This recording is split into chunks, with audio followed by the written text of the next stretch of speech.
Hey YouTube family, I hope everyone's doing all right out there, having a great day. Today we're going to be doing some more testing and we're looking at a speed build for Challenge Rift 350. Let's go. Let's go.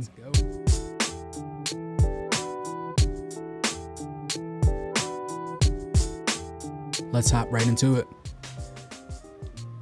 So what I wanted to do today was, since now that I have the combat rating for it, I'm looking to get a better score here on Challenge Rift 350. I did 1 minute and 48 seconds on my first run, which was good for 15th place. This was before I had the combat rating, so I actually was in the orange high monster difficulty for it. And now that I have the combat rating, I think I can get a better time than that.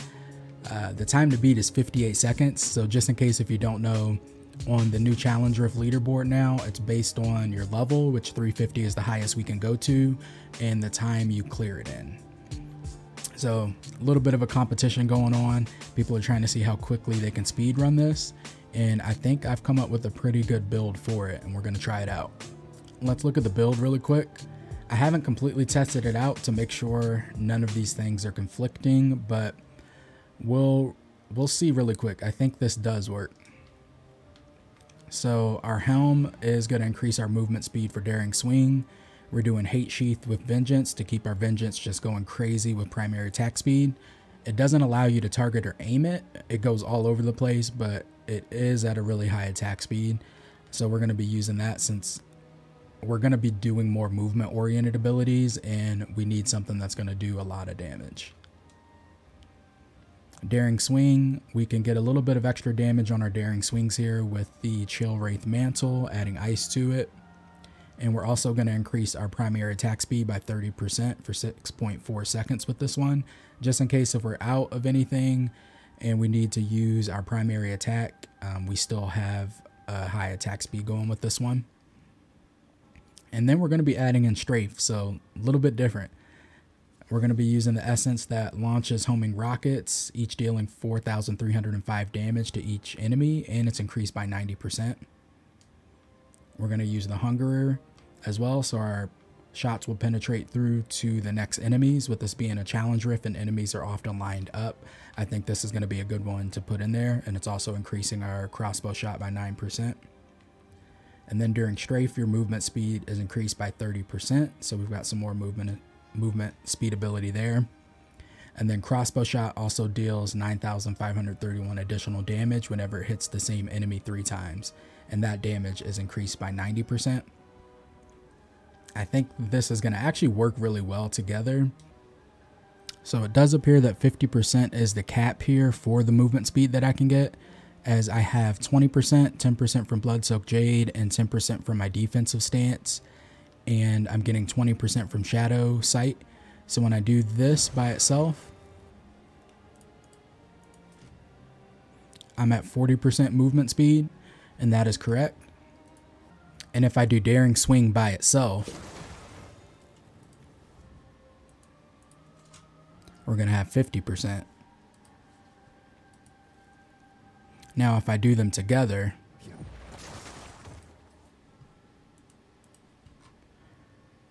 %50 still.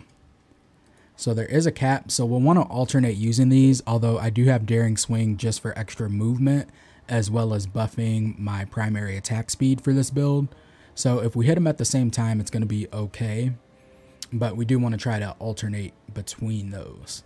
And it may be a possibility that I want to take the movement ability off of Daring Swing and do something different, but we'll take a look at that. All right, loading in for test 1. Quick tip here. You see how on this, it has us all the way back at Challenge Rift number 1. And you're going to have to scroll and scroll and scroll to get back to 350. If you've already completed Challenge Rift 350, all you have to do is enter, and you'll be doing Challenge Rift 350. Let's do this. See what happens. I already don't know that I like this map, and as you can see, there's no elites close by. We're going to burn this pack just because we need to get some enemies going.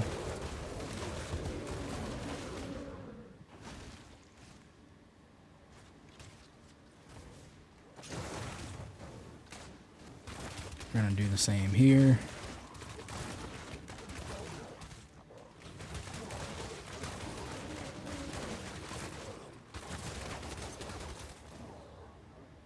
And we do end up with a yellow elite over here, so we're backtracking a bit, but You cannot escape.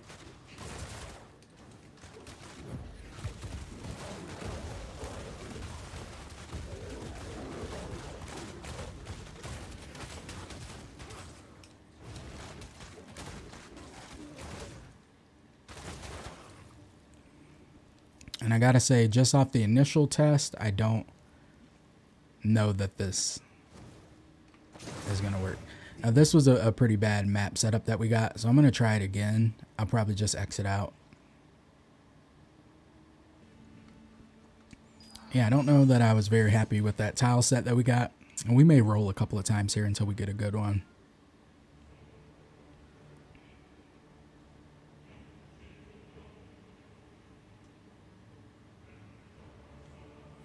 I do typically like this one, and right away we've got some elites.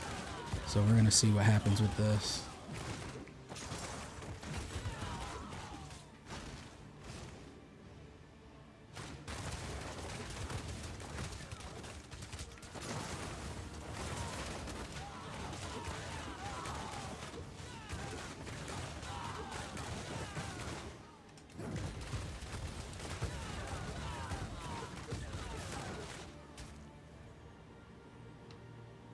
Man, this vengeance truly does go all over the place. Another blue pack.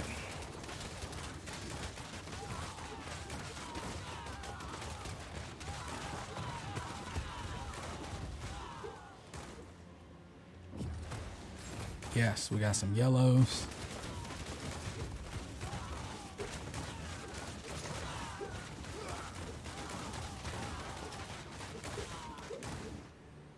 Okay, we've got another yellow. This should get us to the boss.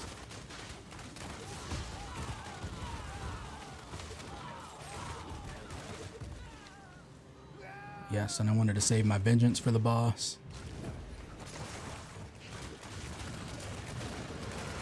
We swapped over.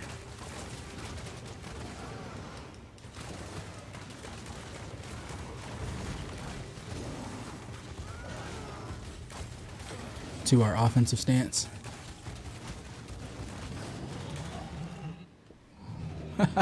Not better time than my first one.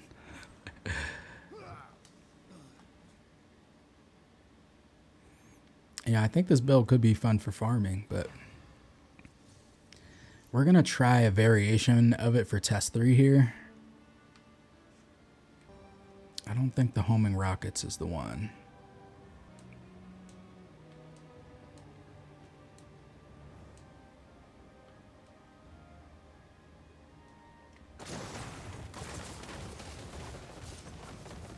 Okay, this might be the one actually. That looks a little bit better. They have 2 essences that one is main hand, one is offhand, and they're almost identical. But I think this might be the better version. Let's try it one more time. And then if not, I want to go back to the original build that I used and see what my time is with that. All right, this is run number 3. I beat my original time by 1 second. We changed one thing up here. Let's see what that does. Or did I change 2 things?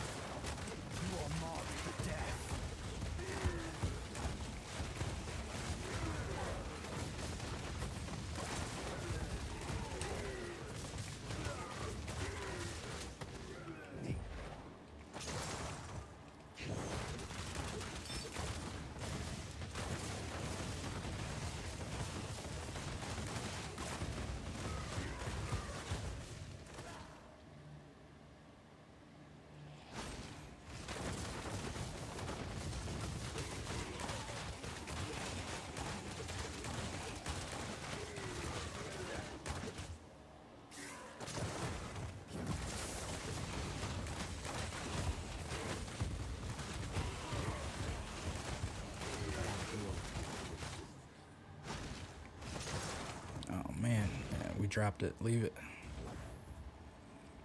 I don't think this is going to be a very successful run either.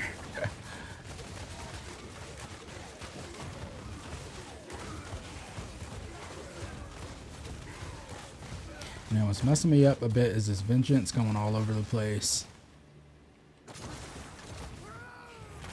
And I think I'm used to my old build, or the meta build, doing so much damage that you could just, as you were going, kind of take out these enemies.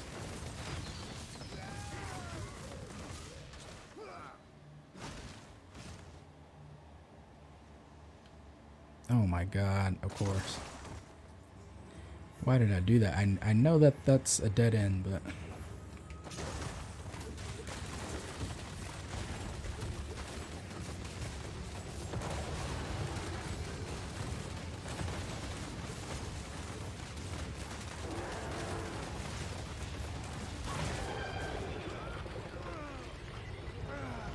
That was a terrible run. That was our worst run.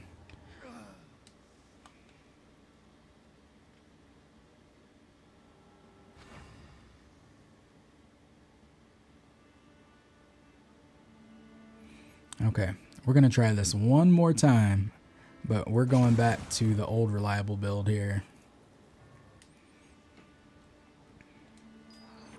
I feel like this could be better just because of how quick you're able to take out enemies, so you really don't have to leave anything behind as you're looking for elite packs.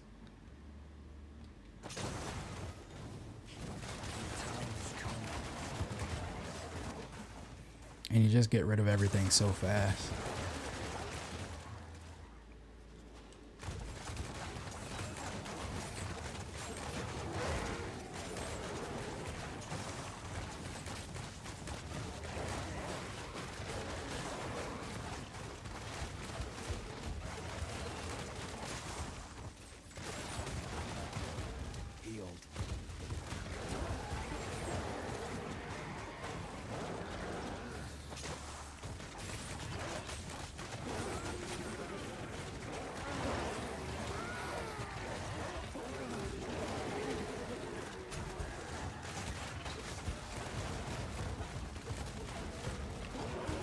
Spawn boss. Yes, come on, come on, come on. Switched our stance. Should be able to mow him down right here. 1 minute, 12 seconds. So we beat our best by quite a bit there. Let's see where that puts us on the leaderboard. It says I'm 15, but it's a lie. What do we get? 1 minute, 12. So that would put us in 3rd place. That gets us in the top 3. Yes. Hey, that's what I'm talking about. Hey, this better refresh. We got to get this on camera. Challenge Rift don't want to reflect what I did. All right. It's still not refreshing here, but you see it. It says it. Leaderboard, 3rd place. And I think I could do a better run than that. I'm not going to subject you guys to 10, 15 more runs of this to try and break the record, but it's a fact now. You saw the runs with the other build that I did exclusively for speed. That didn't work, at least not for me. Maybe I need to practice with it a little bit better, but for me, the 100% meta attack speed build is still the best. All right. Thank you guys. Check out some of my other build videos here. I appreciate all the support, you guys watching the videos. If you can, throw me a thumbs up, hit me a subscribe, and I'll keep bringing you guys more Diablo Immortal content.